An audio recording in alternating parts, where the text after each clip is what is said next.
If I can find a job that I can get by and live comfortably with, in my free time I can do what I like, and that'll be fine. I'm fine with that. But there's always just something there that, like, I knew I wanted to do something more.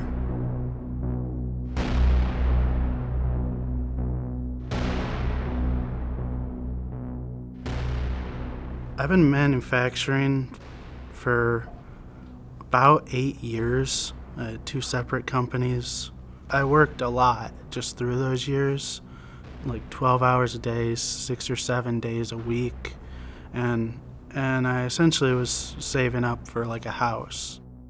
Shortly after we had went back to work after being laid off from the pandemic, I think I was on a press that day, and I was just loading parts into it, and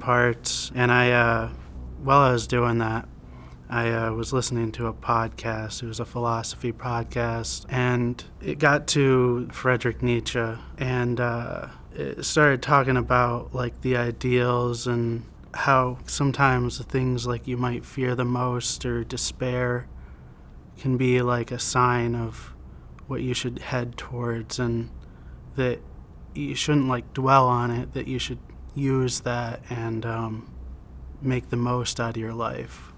And it kind of was at that moment, like I heard that, and it just kind of like sparked, and I knew I had to do something, because it just, at that point, I felt like a machine loading the parts every day, and it just wasn't going anywhere.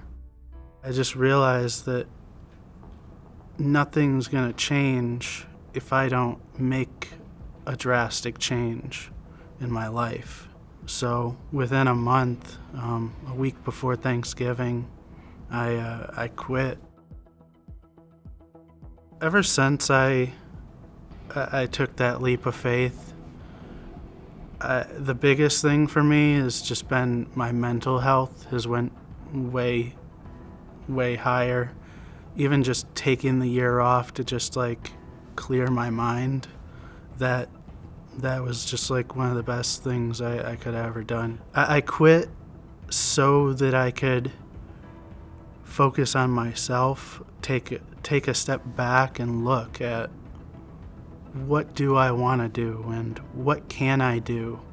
So within that year, I tried a bunch of different things, tried learning new things, and then last fall in 2021, I just messed around in Resolve and made a video, and I was like, this feels right. It finally felt right, and I signed up in August, and here I am now. One of my favorite things just in life is to share experiences and allow people to experience something that I've experienced that I like. This medium, and after editing that video, I knew this was a way that I could share the things I like and the things that I want to convey. I think the reason that I want to share my experiences and that I like to is because just all my life, it feels like I'm just never heard, and this is just a way that I can have myself be heard.